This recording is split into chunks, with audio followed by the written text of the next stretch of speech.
Yo, it's me, CSCOTT, and I'm here with you today to give you my review on Bride of Re-Animator. It came out in 1990 as a sequel to the 1980 classic Re-Animator.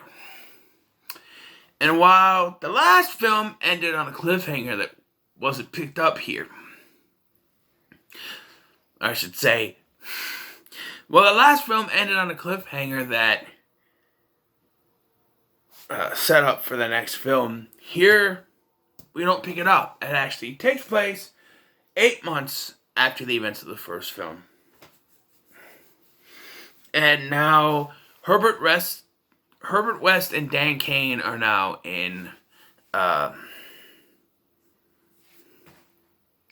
Peru. I guess they originally shot a scene that took place right after the first one, but I guess they scrapped it. Brian Usna directed this instead of Stuart Gordon, but Usna does a good job here. However, there are a few things that are not explained because they jumped ahead and did not, decided not to keep the scene that was shot. Herbert West's recovery after supposedly dying in the previous film, and how Megan was not brought back to be alive. They have her heart, and that leads into the purpose of it.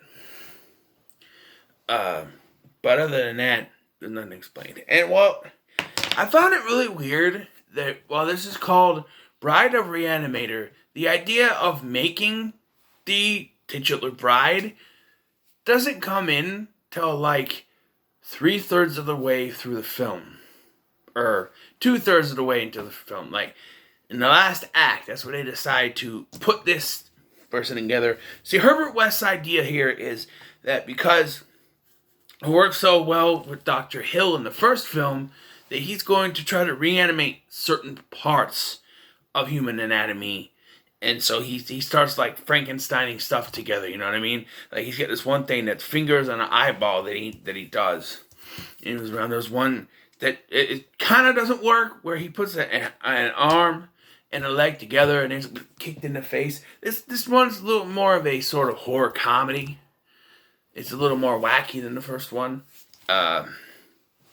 Eventually they go back to where they were and working in the same hospital, despite the fact that they're supposedly responsible for what happened in the last film. I don't know. They are followed by a detective or a police officer, lieutenant, whatever, who's following them around.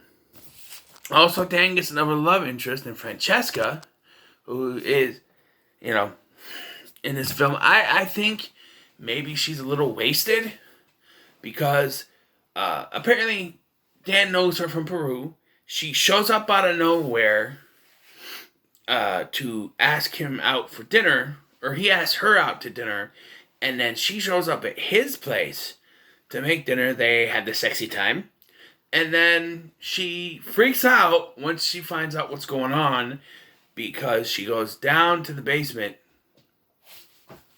or she finds the police officer confronts Herbert West. He ends up dead. Herbert brings him back to life, and then he promptly kills Francesca's dog.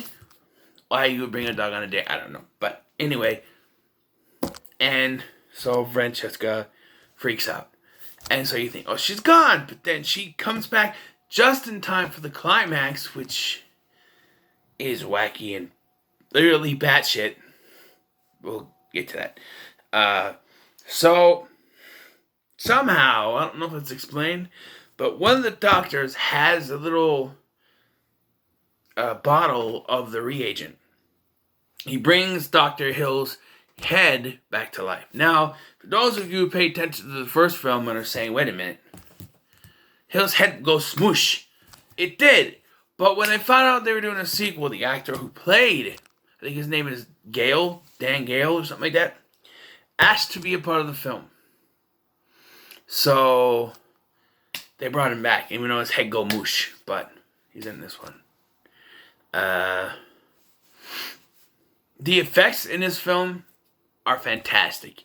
You know, it's Jean Carl Beekler again doing the effects. It's K&B doing the effects. There's great effects. There's a head with bat wings. Dr. Hill's head ends up with bat wings for some reason. The bride, which is played by the girl from Halloween 4. What was her name? Meeker. Brenda Meeker. She was she's the girl that Brady was blanking. Kelly Meeker, that's what it was, in Halloween 4. She's in this. She's the bride. The titular bride. But like I said, even though this is called Bride Re-Animator, we don't really get that until towards the end, which I think, I don't know if it's too much of a negative, but it kind of, I'm sitting here watching this movie, right? I'm watching it, and I'm going, okay, it's the Bride of Re-Animator.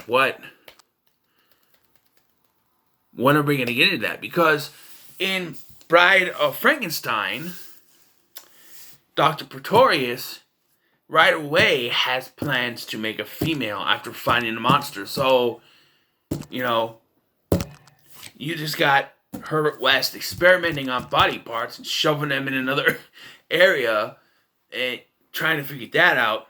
And I know it's building up to them putting this girl together with body parts and bringing her back to life. They take her head, they take Megan's heart, they put it all together, and they bring,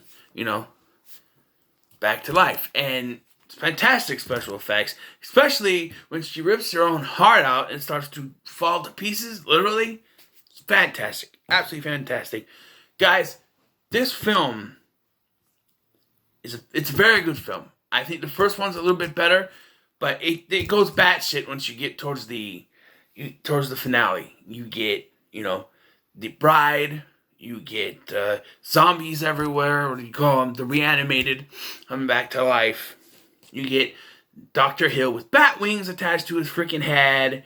You get a bunch of cool stuff. It ends with a cliffhanger that has Megan's heart still beating, although supposedly that doesn't get picked up in the next one. I'll be looking at that a little later today. But, guys, this is really good. I give it 8 out of 10. I really enjoyed it. I kind of enjoyed it a little more than the first one, but the first one's a classic. I really like the first one. I really like this one. It gets 8 out of 10 for me. So what are your thoughts on Bride of Re-Animator? Let me know in the comments below. Make sure to like, share, and subscribe. Is there anything else before I go? Because I can't really think of anything. I think my biggest problem is not connecting to the first one. So other than like not picking up, because after watching the end of the first one, I was really interested as to what they were gonna do with Megan, and the zombie.